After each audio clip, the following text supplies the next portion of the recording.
Em nome do Pai, e do Filho e do Espírito Santo. Amém. Queridos irmãos e irmãs em Cristo, 7 de fevereiro, sexta-feira da quarta semana do tempo comum. Primeira sexta-feira do mês, sempre dedicada ao desagravo e reparação ao Sagrado Coração de Jesus.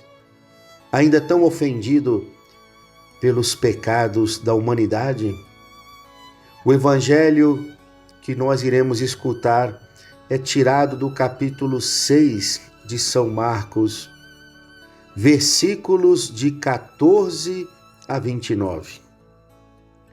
Naquele tempo, o rei Herodes ouviu falar de Jesus, cujo nome se tinha tornado muito conhecido. Alguns diziam: João Batista ressuscitou dos mortos, por isso os poderes agem nesse homem. Outros diziam: é Elias. Outros ainda diziam: é um profeta como um dos profetas. Ouvindo isso, Herodes disse: ele é João Batista. Eu mandei cortar a cabeça dele, mas ele ressuscitou.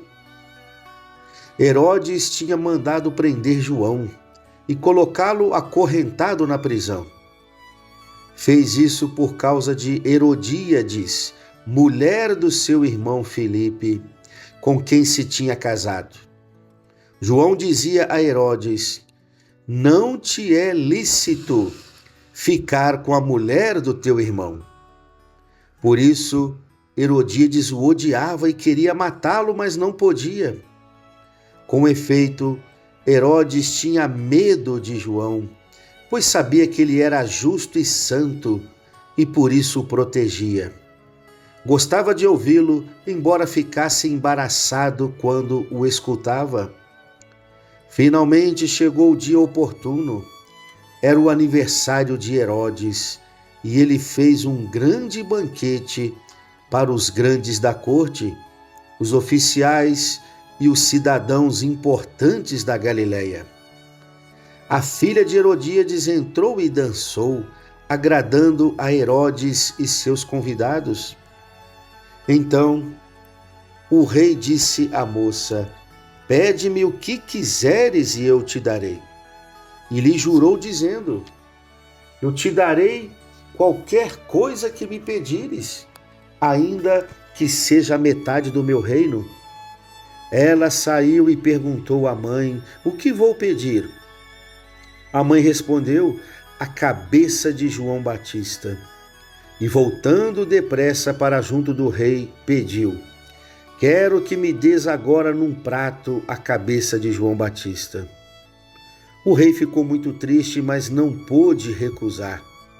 Ele tinha feito o juramento diante dos convidados.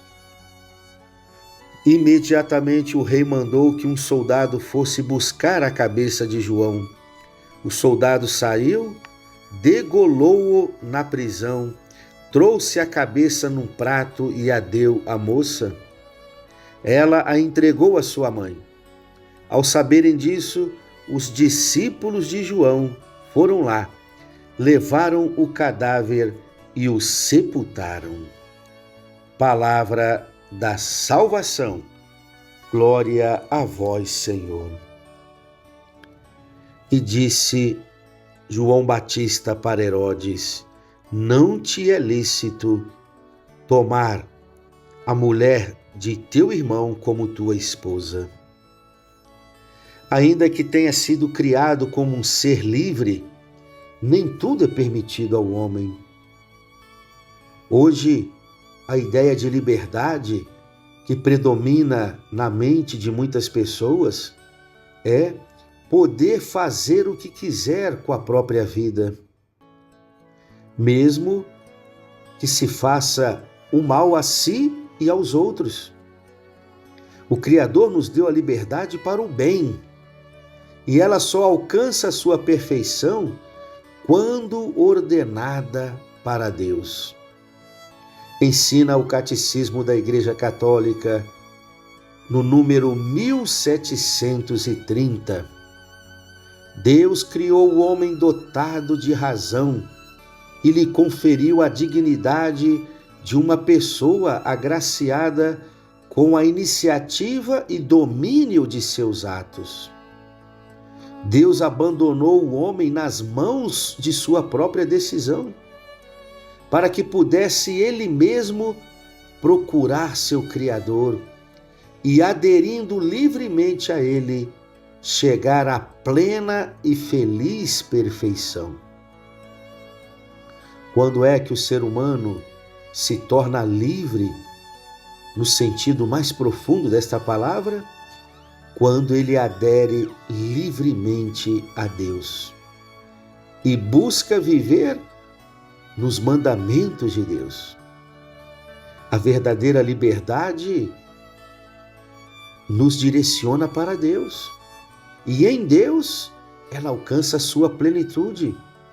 Ora, Herodes, tetrarca da Galileia, vivia como marido da esposa do seu próprio irmão Filipe. Além do escândalo causado por um comportamento público que ofendia a santidade da vida conjugal, batia de frente contra a lei divina expressa no livro do Levítico: não descobrirás a nudez da mulher de teu irmão.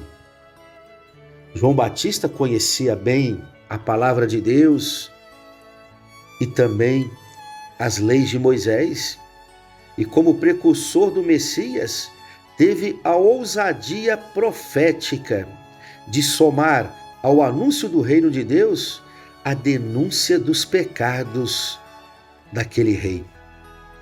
Isto lhe valeu a prisão e a morte, crescendo ainda mais na veneração do povo de seu tempo. Afinal, não é qualquer um que tenha coragem de apontar o dedo no nariz dos governantes para cobrar seus desvios e a sua corrupção. Pelo contrário, o que mais se vê são pessoas que preferem se aliar aos seus inimigos para continuarem no poder. Hoje, a igreja mantém viva a missão profética de João Batista e por isso mesmo é tão incômoda quanto ele foi no seu tempo.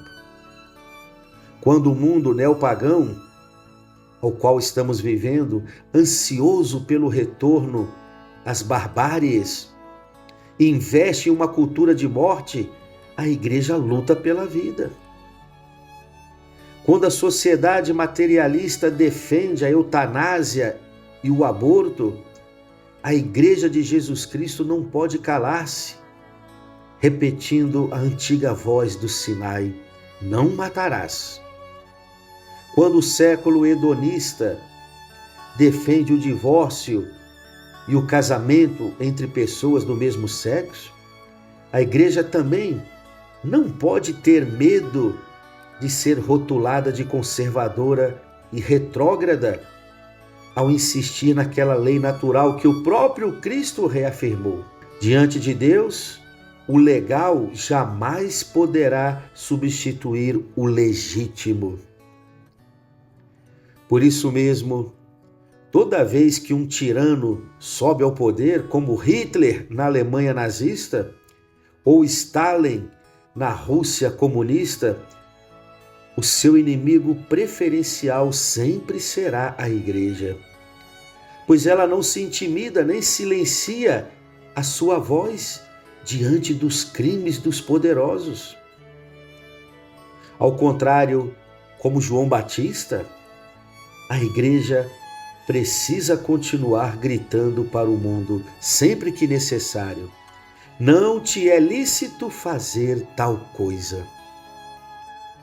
O problema, queridos irmãos e irmãs, é quando falta este profetismo no seio da igreja, principalmente na voz dos seus pastores.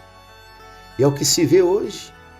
Muitos clérigos, para continuarem na sua vida cômoda ou no seu status eclesiástico, sempre visando um degrau a mais na sua carreira, preferem negociar o evangelho com o mundo do que denunciar os males, as injustiças, as ideologias anticristãs que continuam corrompendo nossas crianças, nossos jovens, nossa sociedade.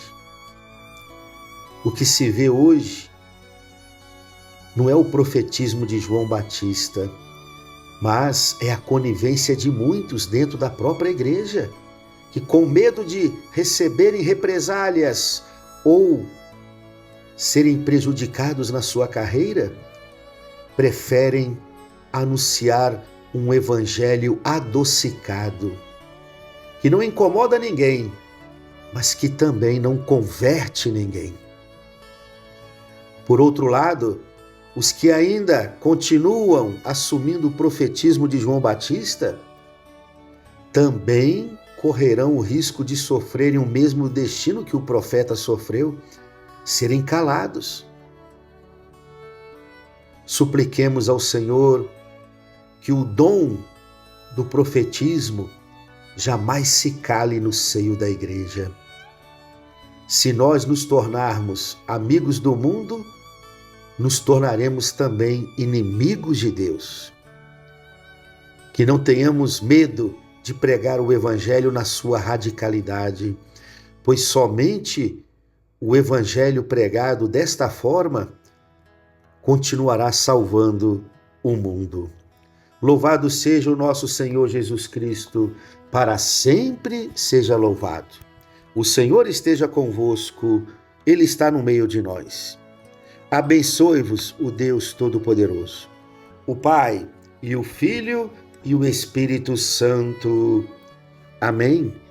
Hoje, sexta-feira, dia de penitência, dia de abstinência de carne, olhando para o crucificado.